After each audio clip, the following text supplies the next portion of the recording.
정관용의 시사본부.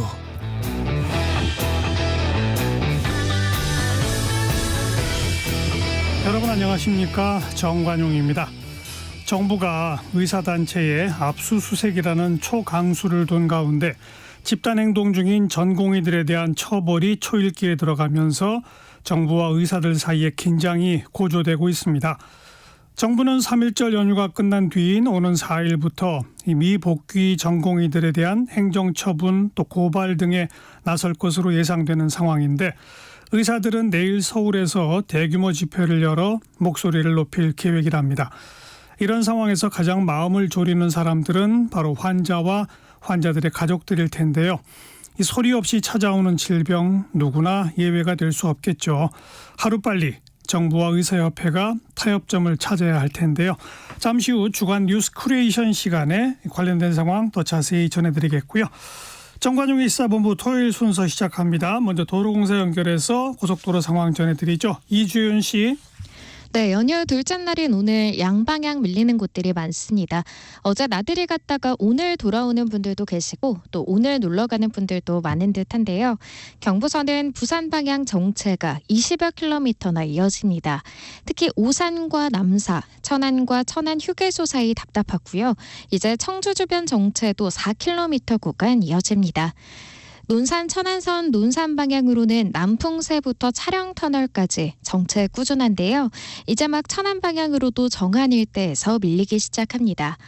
서해안고속도로는 도심 방향 이동이 더 불편합니다. 송악 일대에서 주춤했다가 경기권에 진입한 후로 매송휴게소와 용담터널, 광명역과 금천 사이로 가다서다 반복하고요. 어제도 강원 지역으로 향하는 차들 많았습니다. 아직까진 강원권과 이어지는 노선들이 크게 어렵진 않은데요. 서울 양양선도 전 구간 수월하고요. 다만 영동선 강릉 쪽으로는 용인부터 양지터널까지 꾸준히 답답합니다. 지금까지 한국도로공사 교통센터 이주윤이었습니다.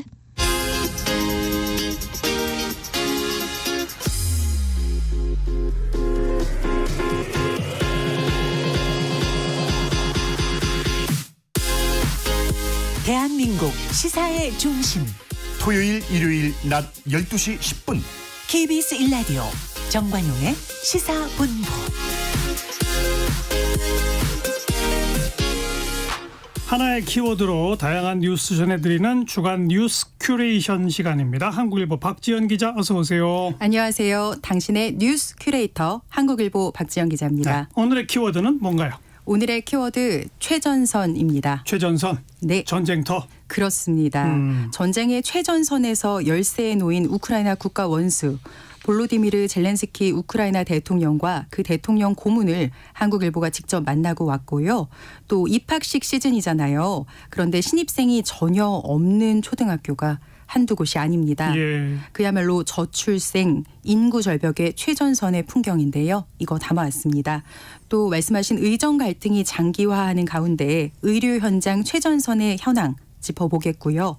외화벌이의 최전선에 나선 북한 노동자들의 파업 뉴스도 가져왔습니다. 네, 최전선 네 가지 뉴스네요. 첫 번째 우크라이나 러시아 전쟁이죠? 그렇습니다. 첫 번째 소식 전쟁의 최전선입니다. 지금 이 순간에도 세계 곳곳 전쟁터에선 소중한 생명이 쓰러지고 있습니다. 지난주 토요일이 러시아의 우크라이나 침공 2년이었잖아요. 네.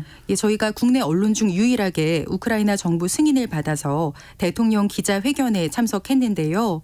이 자리에서 젤렌스키 대통령은 북한이 러시아에 제공하기로 한 포탄의 총량은 150만 개로 보인다 이렇게 밝혔어요. 우크라이나는 지금까지 북한이 러시아에 공급한 포탄과 지뢰가 약 120만 개 정도 될 것이다 이렇게 추산을 하고 있거든요. 그러니까 앞으로도 최소 30만 발 이상의 포탄이 북한에서 러시아로 넘어갈 가능성이 크다는 얘기입니다. 북한이 러시아에 무기를 대주고 있다. 이걸 공식 확인한 거로군요. 그렇습니다. 우크라이나 대통령 고문인 미하일로 포돌리아크 고문은요. 이번 인터뷰에서 북한이 러시아에 다녀가면 우크라이나 군대에 대한 러시아군 공격 강도가 세진다. 이렇게 말하면서요. 러시아가 북한의 미사일과 포탄 그리고 이란의 무인기를 사용하는 거는 무기가 부족하다는 증거다. 이렇게 해석을 했습니다. 러시아에 넘어간 북한 무기의 종류나 수치도 언급을 했나요? 그렇습니다. 포돌야크 고문은 북한이 지금까지 구경 122, 152mm 포탄과 82, 120mm 크기 지뢰 120만 개 이상을 공급했다. 이렇게 구체적으로 밝혔습니다. 예, 그간 북한이 100만 개 이상 포탄을 제공했다. 이런 언급은 우크라이나, 미국에서 나오긴 했거든요. 그런데 종류와 수치를 더 구체화한 설명은 처음입니다. 러시아는 하루에 그 포탄을 얼마나 쏜답니까? 예, 우크라이나가 파악한 바에 따르면요.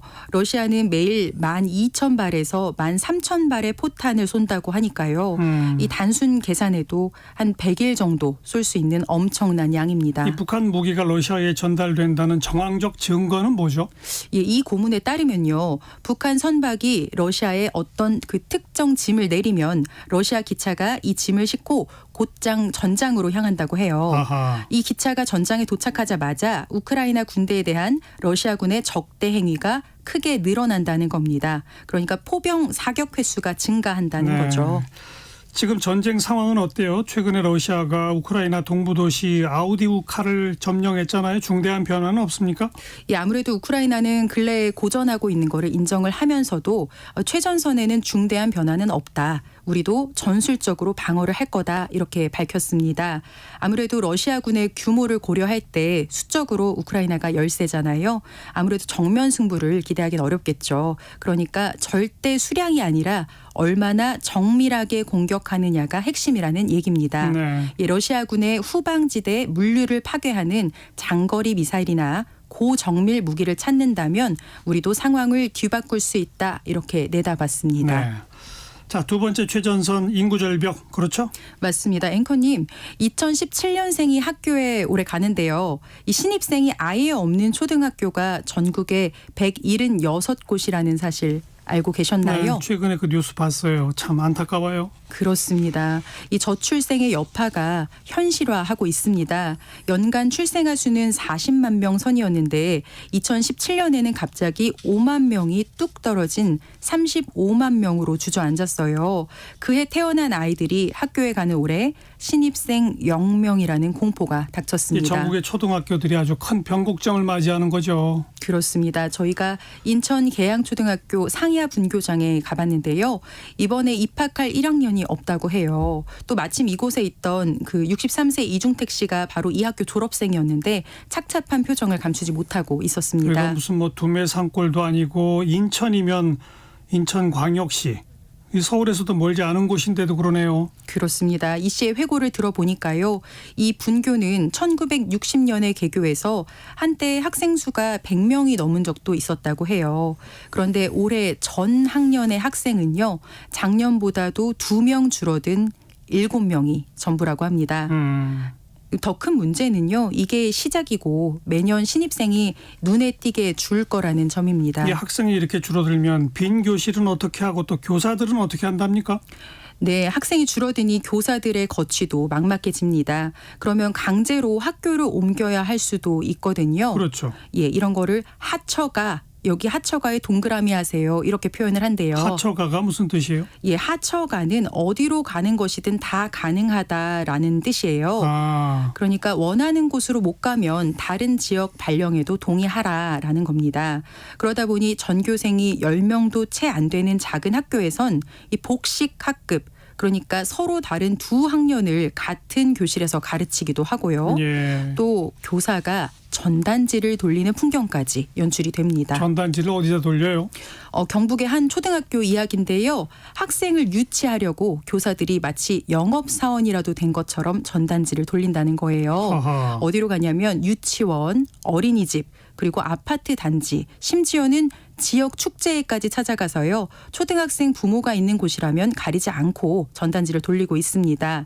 또 교사들의 이야기뿐만이 아니에요. 재학생 부모님들도 여기에 동참을 하고 있대요. 예. 아이 학교가 아무래도 폐교가 되면 안 되잖아요. 부모님들끼리 사비를 모아서 멀리 사는 아이들이 이 학교에 올 수 있도록 사설 스쿨버스까지 보낸다고 합니다. 큰일이네요. 다음 세 번째 최전선 의료 현장이죠. 그렇습니다. 의료 현장의 최전선으로 가보겠습니다.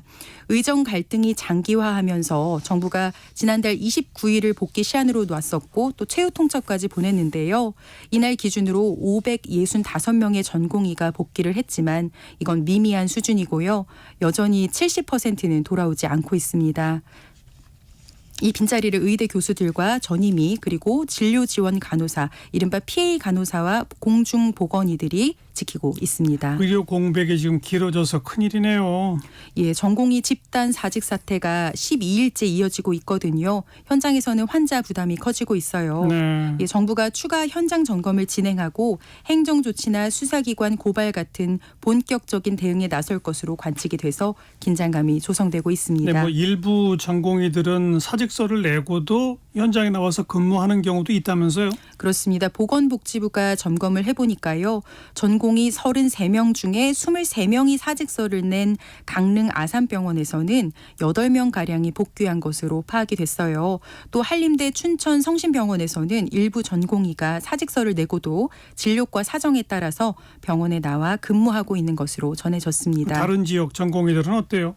11개 수련병원 소속의 전공의 540명 중에 84.6%가 사직서를 낸 인천에서는요. 인턴 3명을 제외하면 복귀 움직임은 아예 없고요.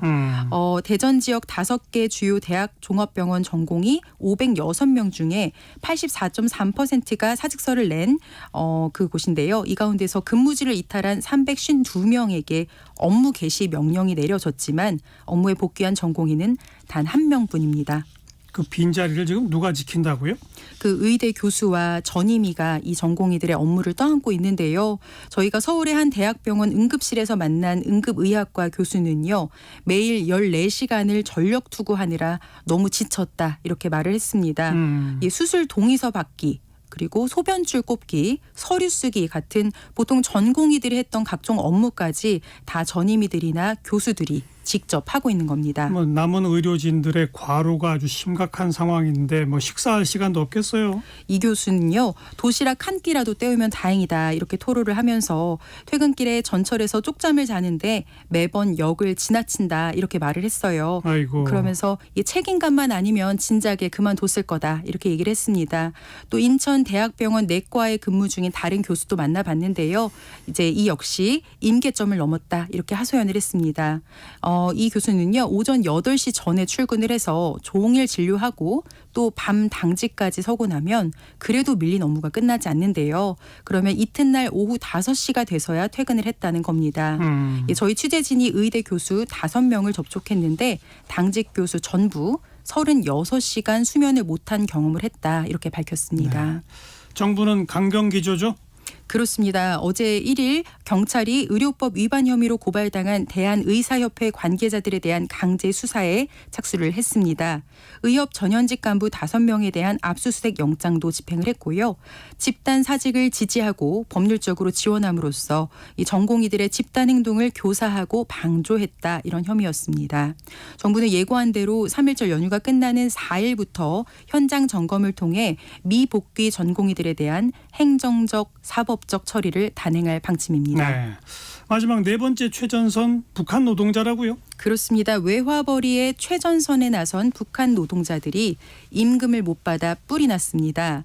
북중 접경 지역인 중국 동북 지역의 지린성 허룽시 난핑 지역에 건설된 변경경제합작구에 저희가 직접 다녀왔거든요. 변경경제합작구? 그렇습니다. 좀 생소하시죠? 예. 예, 아무래도 쉬쉬하고 있거든요. 여기는 2016년에 마련한 합작구인데요. 북한 노동자들이 근무하고 있는 특수지역입니다. 면적은 최소 4.27km 제곱미터에 달하는데요. 저희 특파원이 이곳에 들어가자 삼엄한 경비를 느꼈다고 합니다. 네. 이게 UN 안전보장이사회 대북 제재 위반이거든요. 그렇죠. 그런데 노동자들이 왜 지금 뿔이 났다는 거예요? 이제 임금을 못 받았습니다. 접경 지역에 있는 여러 공장들은 코로나19 확산 이후에 4년간 북한 국경이 열리면 본국으로 돌아가서 본사로부터 임금을 받으라 이렇게 임금 지급을 미뤄왔다고 해요. 아하. 하지만 최근에 북한으로 돌아간 일부 노동자가 정작 임금을 받지 못했고요. 이 사실이 중국 내에 있는 북한 노동자들 사이에도 알려지면서 노동자들이 회사 측에 태업과 파업으로 불만을 표시하고 있는 겁니다. 북한 당국도 지금 심각성을 인지하고 있나요? 저희가 취재를 해보니까요. 대북 무역업에 종사해온 A씨는요. 최근 주 선양 북한 총영사관 측이 북한 노동자들이 근무 중인 공장에 대한 조사를 벌이고 있다. 이렇게 네. 설명을 했습니다. 노동자들 몇 명이나 된답니까? 중국에는 최대 10만 명의 북한 노동자가 제조 공장과 식당 등에서 근무 중인 것으로 추정이 되고요. 랴오닝성 단둥과 지린성, 옌지, 훈춘, 허룽 이런 곳에 북중 접경 지역에 몰려 있다고 합니다. 네. 그런데 임금도 제대로 못 받고 있다. 참. 여기까지 할까요? 뉴스 큐레이션이었습니다. 한국일보 박지연 기자 수고하셨어요. 감사합니다. 정관용의 시사본부 듣고 계십니다. 12시 26분 향해 가네요. 기상청 교통정보센터 차례로 연결해 봅니다. 먼저 기상청의 박다효 씨. 네, 3일절에 찾아온 꽃샘추위가 오늘 아침 절정을 보였습니다. 서울은 영하 8도의 아침 최저기온을 기록했습니다. 낮 동안 기온이 좀 올라서 내일부터는 이맘때 추위를 보일 텐데요. 한낮에 서울이 4도, 강릉, 대전 5도, 광주, 부산 7도까지 오르겠습니다. 다만 바람 때문에 체감온도는 낮겠습니다. 특히 강원 산지와 경북 북동 산지, 서해 5도와 울릉도 독도는 강풍주의보가 내려져 안전에도 유의하셔야겠습니다. 오후부터 중부 내륙을 중심으로 비나 눈이 오겠습니다. 늦은 밤에는 전북 동부와 경상 내륙에도 가끔 눈이 내리겠고요. 내일 아침에 대부분 그치겠지만 주 초반 전국에 다시 비 소식이 들어 있습니다. 한편 오늘 밤 국외에 미세먼지가 유입될 전망인데요. 수도권과 강원, 영서를 시작으로 내일은 전국의 공기가 탁해지겠습니다. 지금 서울의 기온은 1.8도입니다. 날씨 정보였습니다. 이어서 이 시각 교통정보입니다. KBS 교통정보센터의 임초희 씨입니다. 네, 이 시각 교통정보입니다. 지금 서울 시내와 전국의 고속도로 대체로 평소 주말보다 수월한 편입니다. 서울 남산 1호터널 도심 방향 중간부 지점 2차로엔 도로 포트홀이 있어서 막혀 있습니다. 이 여파로 한남일 고가도로부터 정체고요. 경부고속도로 서울 방향 1시간 전부터 옥산에서 청주 휴게소 쪽으로 11km가량 막히고 있습니다. 이후에는 달래내에서 반포 사이 더딘 흐름이고요. 반대 부산 방향은 한남에서 서초, 좀 더 지나 남사 부근에서 속도 못 냅니다. 더 가서는 천안분기점 부근에서 천안 휴게소, 그리고 옥산에서 청주까지 각각 막히고요. 호남고속도로 천안 방향 호남터널 부근 1차로에서는 사고 나서요. 뒤로 3km 구간 사고 여파 받고 있습니다. KBS 교통정보센터에서 임초희였습니다.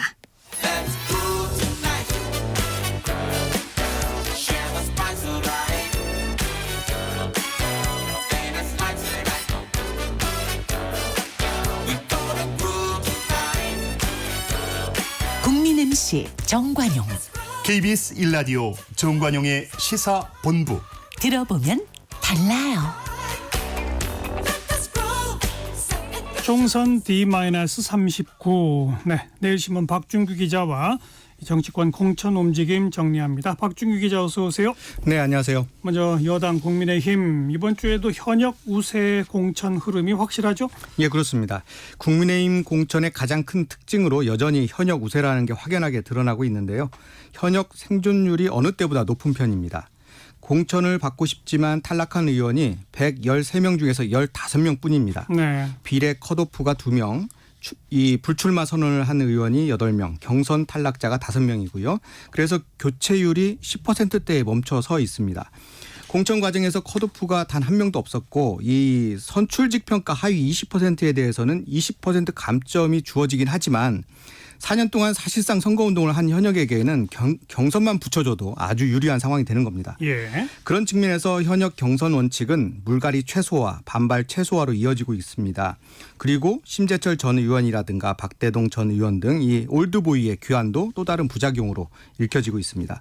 일각에서는 이번 주 이 쌍특검 표결을 예상해서 현역 반발을 최소화하기 위해서 이러한 경선을 많이 붙인 게 아니냐 이렇게 분석이 있지만 그 내부적으로 들어가 보면 꼭 그런 이유만은 아닌 것 같습니다. 이 물갈이나 친윤 인사 안치기보다는 의석 확보, 경쟁력에 좀 더 중점을 둔 그런 공천이라고 보여지는 대목들이 많습니다. 또 이 대통령실 출신의 약세 이것도 뚜렷하죠? 예, 대통령실 출신이 36명이 나왔습니다. 이 중에서 살아남은 사람이 손에 꼽을 정도인데 현재 공천이 확정된 사람은 9명이고요. 경선 기회도 받지 못하고 탈락한 후보가 8명. 경선을 치렀지만 패배한 후보가 9명입니다. 나머지는 지금 공천 보류가 돼 있거나 이 경선 대상자인데 본선행 티켓을 쥔 후보들은 주로 수석이나 비서관급 핵심 참모들입니다.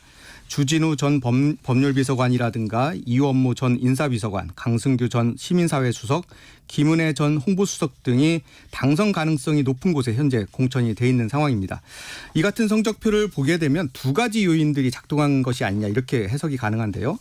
가장 큰 요인은 윤석열 대통령이 친윤 전반을 직접 챙기지는 않는 것 같다 이런 분석입니다. 예. 앞서 말씀드린 몇몇 핵심을 제외하면 대통령실에서 전혀 손을 쓰지 않는다는 건데요. 과거 박근혜 전 대통령이 친박 인사들을 챙긴 것과는 조금 구별되는 그런 대목이라고 볼 수 있습니다. 두 번째 요인은 한동훈 위원장이 주장하는 시스템 공천 현역 경선 원칙인데 경선 원칙은 대통령실 인사에게는 상당히 불리한 부분입니다. 대통령실 인사들은 공천에 나오는 데에 상당히 뒤늦게 나왔고요. 인지도도 그만큼 낮기 때문에 공천 심사를 하거나 경선을 할 때 이기기가 쉽지 않습니다. 예. 특히 대통령 지지율이 현재 낮은 상황이라 대통령실 출신이라는 게 큰 메리트가 되지 않는다는 부분들도 작동하고 있습니다. 네. 민주당을 탈당한 김영주 국회 부의장 한동훈 위원장이 직접 만나자고 해서 어제 만났고 아주 공을 들이고 있어요. 예, 그렇습니다. 국민의힘이 왜 이렇게 공을 들일까 생각해 보면 2의 제2 전략이라고 할 수 있습니다. 그렇죠. 민주당이 분열을 최대한 활용해 보겠다 이런 해석이고요. 민주당에서 나온 의원들이 총선 중에 민주당 내부의 문제를 직접 비판하게 되면 상당한 영향력을 미칠 수 있겠다 이런 판단이기도 합니다. 김 부의장 같은 경우에는 민주당 공천을 앞두고 하위 평가 20%에 속한다는 통보를 받자 모멸감을 느꼈다면서 탈당을 선언했습니다. 김 부의장의 경우에는 특히 이 문재인 정부 초대 노동부 장관을 지냈기 때문에 그러한 점을 고려하게 되면 탈당 후에 국민의힘 쪽으로 갈 경우에 상당한 파장이 일 것으로 예상이 됩니다. 예. 이재명 대표에게 쓴소리를 많이 냈던 이상민 의원 역시 민주당을 탈당하고 국민의힘에 입당해서 출마를 예정해 놓고 있습니다. 선거 기간 중에 큰 스피커 역할을 할 수 있을 것으로 예상이 되고요. 현재 대전 유성을에 출마할 예정인데 여론조사에서도 당선권에 들어가 있는 게 아니냐 이런 분석들이 나오고 있습니다. 또 계곡 정비로 이재명 대표와 대결을 펼친 이 조강한 전 남양주시장, 조정식 사무총장의 맞수, 김윤식 전 시흥시장 등도 민주당에서 탈당한 후에 국민의힘 후보로 지금 출마를 예정해 놓고 있는데 조 전 시장은 친명의 김용민 의원과 또 김 전 시장은 조정식 총장과 맞붙게 돼 있습니다.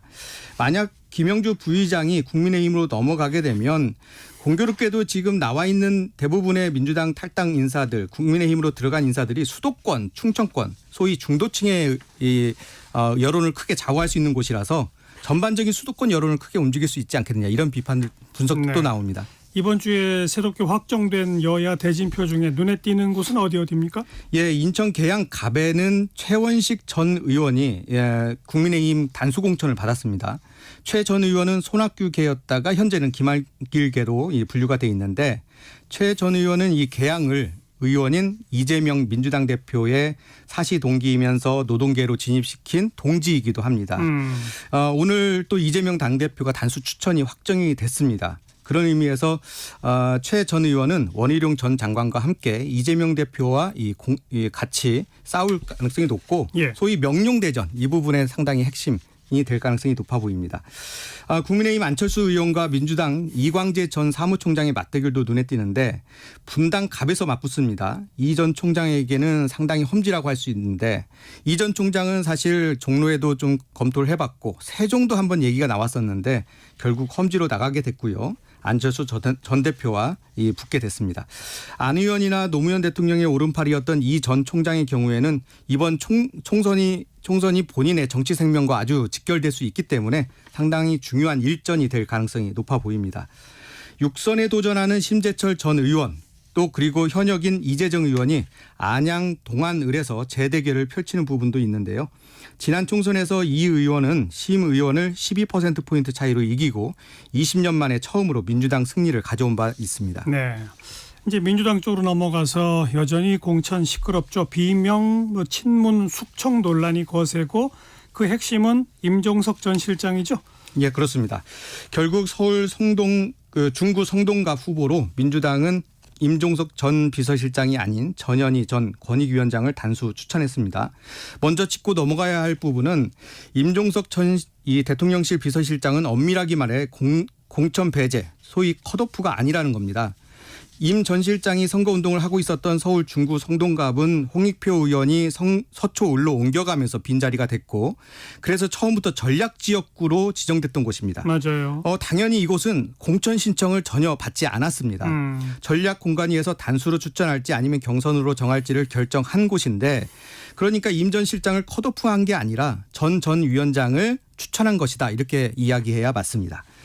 여하튼 임 전 실장의 이런 공천 논란을 따져보면 선출직 하위 20% 명단에 이 친 문재인계를 포함해서 비이재명계가 대부분 포진된 것으로 알려졌고 친문 핵심 인사로 알려진 홍영표 의원까지 컷오프되면서 논란이 커진 건데요. 예. 이 가운데 임 전 실장 공천 문제가 부각됐고 홍익표 원내대표, 친문계의 고민정 최고위원, 거기에다가 공관위원 이재정 의원까지 가세하면서 불이 붙었습니다. 결국 임 전 실장이 공천에서 탈락하면서 민주당 내부에서는 친명 공천 논란이 더욱더 확산됐고 비판도 아주 거세졌습니다.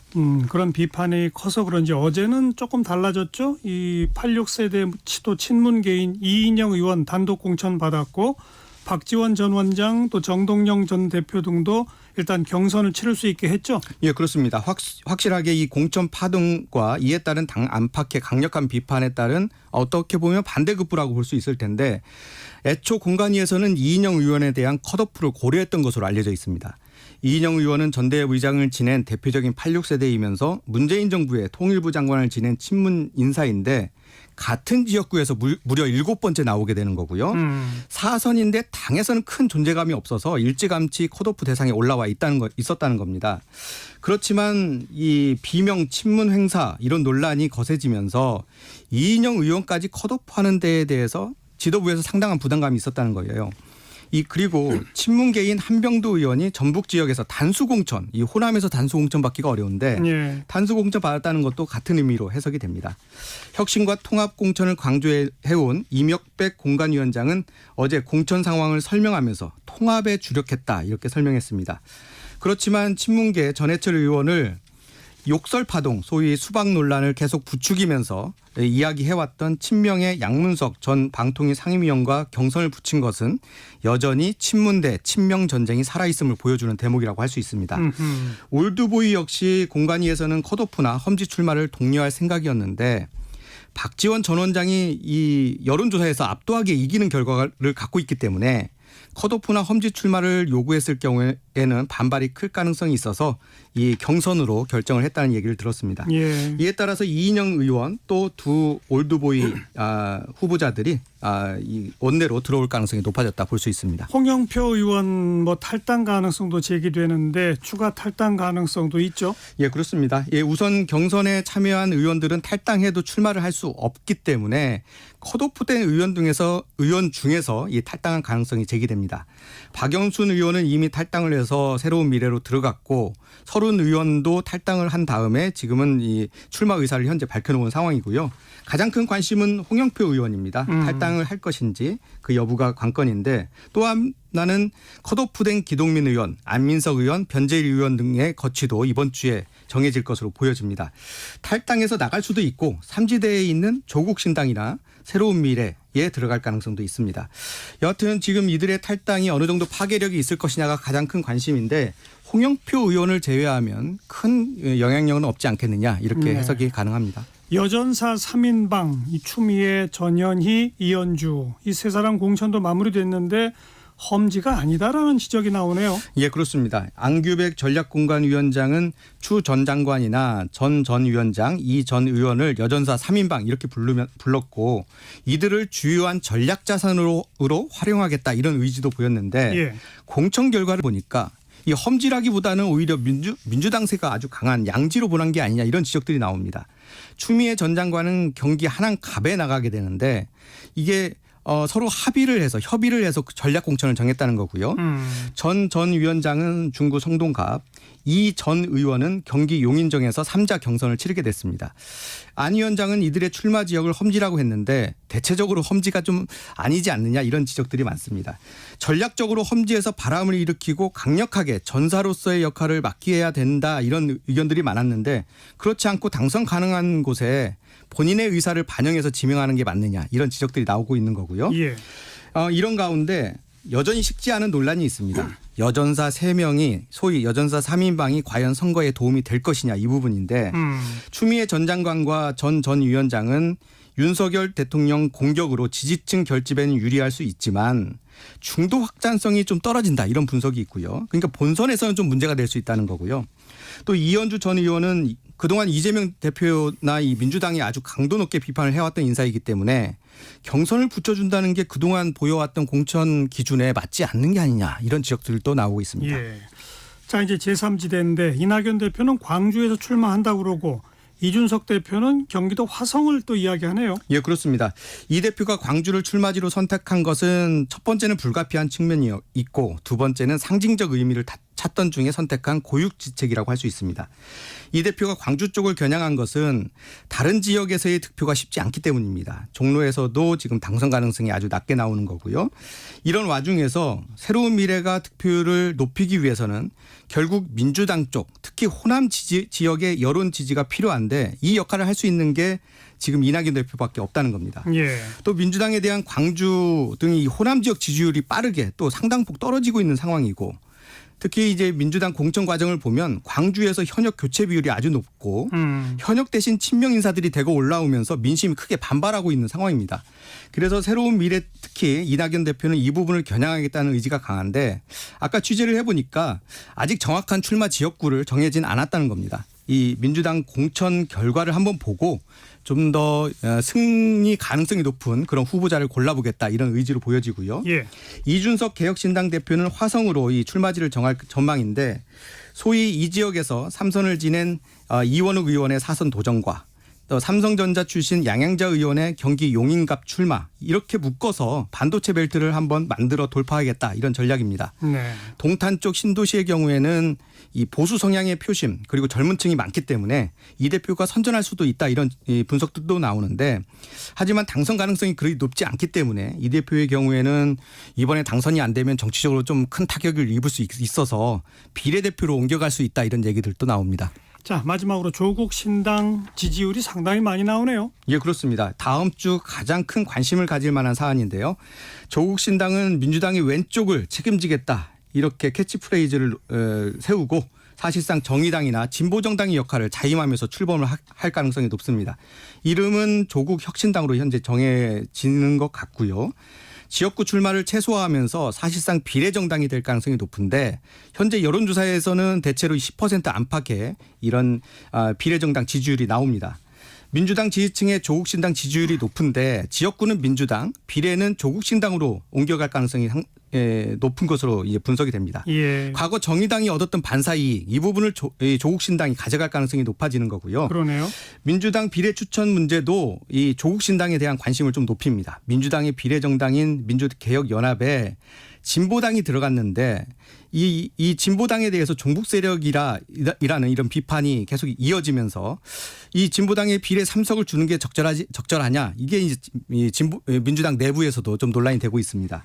그래서 민주개혁연합이라는 이름 자체가 좀 생소해서 민주당 주도의 설명이 붙지 않으면 지지율이 좀 떨어진다 이런 분석도 이 조사 결과도 나옵니다. 지난 27일부터 29일 여론조사 전문기관인 리서치 뷰가 월간 정례조사를 이 전국 만 18세 이상 남녀 1000명을 대상으로 예. 비례정당 투표 의향을 물었는데 1위가 국민의힘이 주도하는 거죠. 국민의 미래가 34%, 2위가 조국신당 22%가 나왔습니다. 대단하네요. 3위가 민주개혁 진보연합 8%인데요.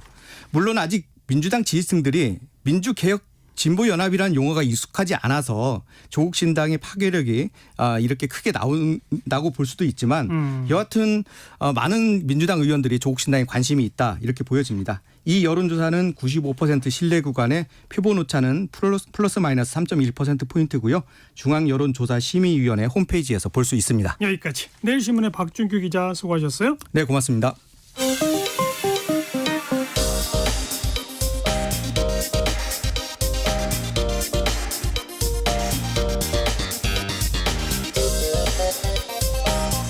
팩트 체크. 진짜 뉴스. 정관용의 시사본부 KBS 1라디오. 들어보면 압니다. 오늘부터 새롭게 선보이는 100세까지 건강하게 코너입니다. 앞으로 몇 주간에 걸쳐서 영양제 관련해서 좀 심도 있게 알아보는 시간 준비했습니다. 서울 아산병원 노년내과의 정희원 교수 전화로 모십니다. 정 교수님 안녕하세요. 네, 안녕하세요. 정희원입니다. 네, 이 영양제 먹으면 무조건 좋은 겁니까? 네, 영양제는 사실 사람마다 좋다고 할 수도 있고 또 나쁘다고 할 수가 있는데요. 이제 보통 우리가 영양제라고 말씀을 드리고 또 말씀하시는 것들은 사실은 미량 영양소라고 해서 이제 보통 비타민이라든지 또는 금속 이런 것들을 이제 말씀을 드리는 겁니다. 그러니까 크게 우리가 거대 영양소라고 하면 탄수화물, 단백질, 지방을 이야기하는데 예. 이런 것들 말고 이제 나머지를 보충을 하는 것들을 주로 영양제라고 하고요. 이게 분류로는 이제 건강식품, 건강기능식품으로 분류가 되는 경우가 많이 있습니다. 그렇죠. 네, 무슨 뜻이냐면 의약품이 아니라는 것이고요. 예. 기본적으로 어떤 생물학적인 효과가 있으면은 또 안 되기도 하고요. 효과가 있으면은 부작용이 있기 때문에 그런 거라면은 이제 건강기능식품으로 분류가 될 수는 없는 것이죠. 자, 그렇다면 이 미량 영양소라는 것을 이제 보충을 했을 때 그것이 도움이 된다고 하는 것은 결론적으로는 사람 몸에서 어떤 특정 영양소가 정상 하한치보다 낮아서 그것 때문에 어떤 질환이 발생하거나 또는 문제가 되는 증상이 생겼을 때 이것들 이제 보충을 하면은 좋아지는 그런 효과를 볼 수 있느냐는 건데요. 그렇죠. 이제 많이 하시는 말씀들이 예를 들어서 요즘에는 우리가 뭐 비료를 많이 쓰고 또 토양이 안 좋기 때문에 채소의 비타민들이 많이 부족하다 이런 말씀들 하세요. 그렇기 때문에 이런 것들을 일반인들도 기본적으로 영양제를 섭취를 해서 비타민, 미네랄을 섭취를 따로 해서 보충을 해줘야만 건강 상태를 유지할 수 있습니다라고 말씀을 하시지만 예. 실제로 이제 농촌진흥청이 이런 것들을 계속 검사를 그러니까 한마디로 말해서 식재료들을 채취를 해서 검사를 계속 하고 있습니다.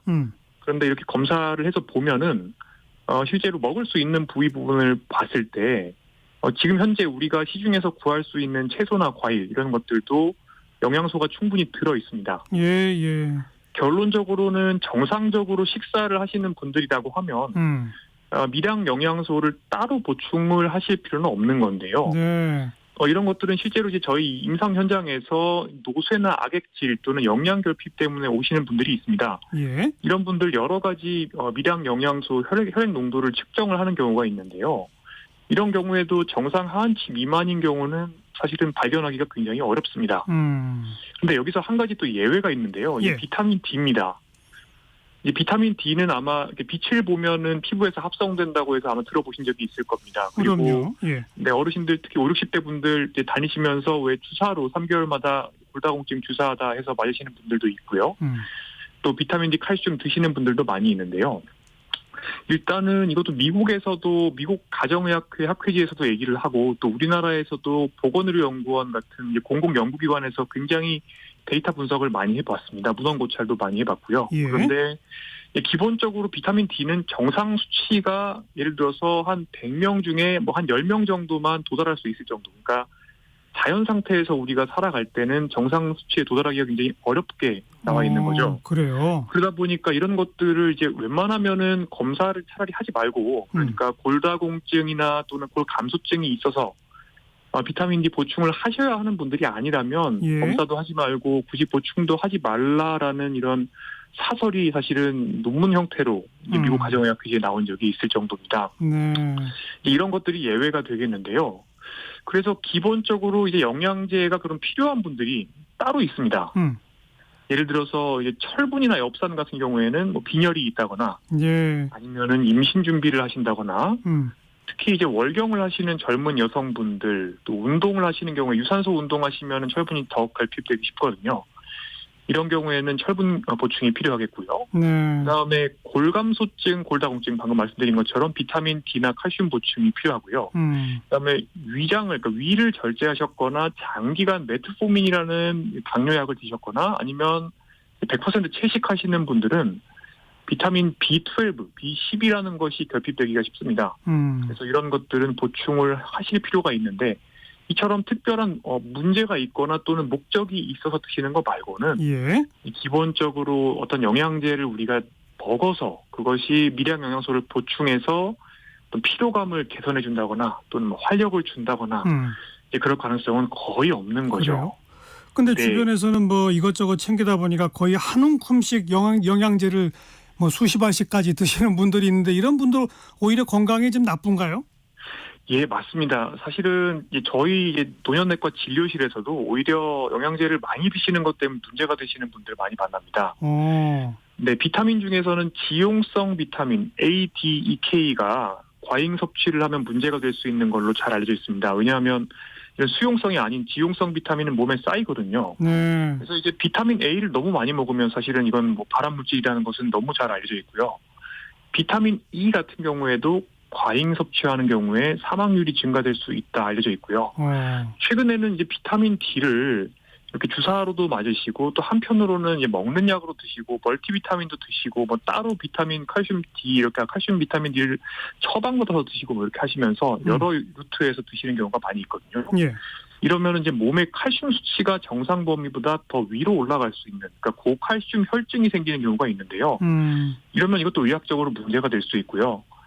예를 들어서 이제 요로돌, 그러니까 콩팥에 돌이 생길 수도 있는 거고요. 네. 또 하나가 최근에 이제 비타민 C 메가도즈 요법이라고 해서 뭐 하루에 비타민 C를 뭐 3g, 8g, 12g 이렇게까지 굉장히 많이 드시는 분들이 있습니다. 비타민 C는 사실은 하루에 한 50mg에서 200mg 많은 분들이 드시는 걸로 되어 있고 식약처에서 권장사항은 하루에 30mg에서 1g, 그러니까 1000mg 정도까지를 드시는 거를 권고하고 있습니다. 예. 이제 논문들을 제가 쭉 리뷰를 해봤는데요. 비타민 C를 과량 복용하는 경우에는 사실은 역시나 콩팥에 돌이 잘 생깁니다. 그렇기 때문에 이런 것들 우려 때문에 이제 콩팥이 안 좋은 분들, 특히는 이제 과량 섭취하지 않도록 식약처에서도 권고를 하고 있고요. 예.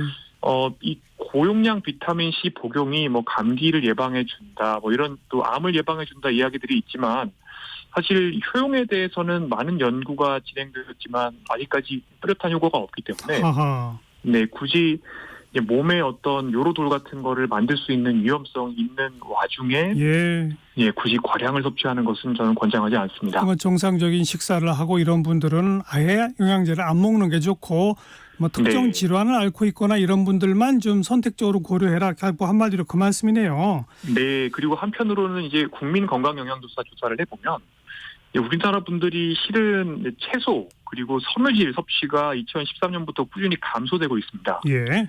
무슨 의미냐면은 사실은 우리가 미량 영양소를 주로는 이런 채소나 과일 이런 것들을 섭취를 하게 되는데 이런 것들이 점점 이제 결핍해지는 경우이기 때문에 특히 또 이제 고령층 60대 70대 분들은 사실은 미량 영양소 부족한 분들도 좀 있습니다.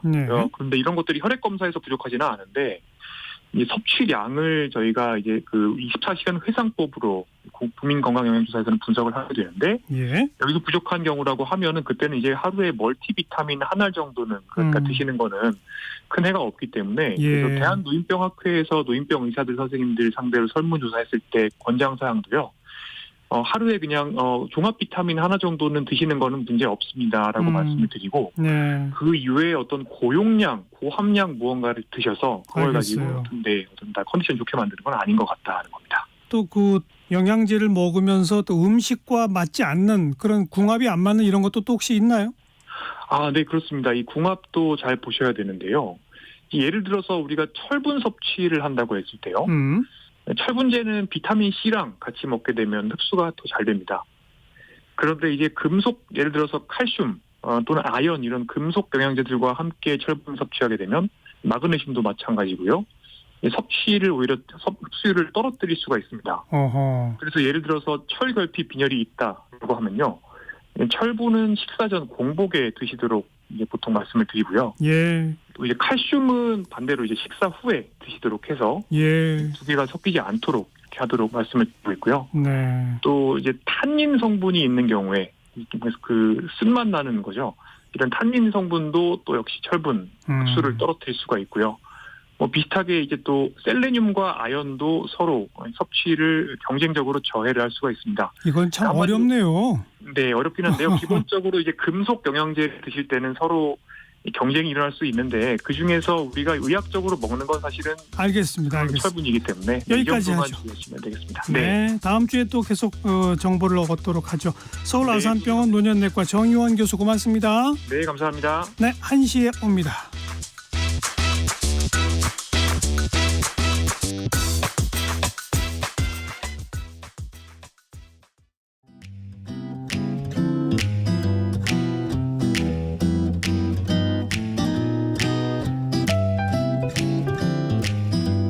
안녕하세요. 바른말 고운말입니다. 잘 알려진 우리 민요 한오백년의 가사를 보면 한 많은 이 세상 야속한 니마 정을 두고 못만 가니 눈물이 나네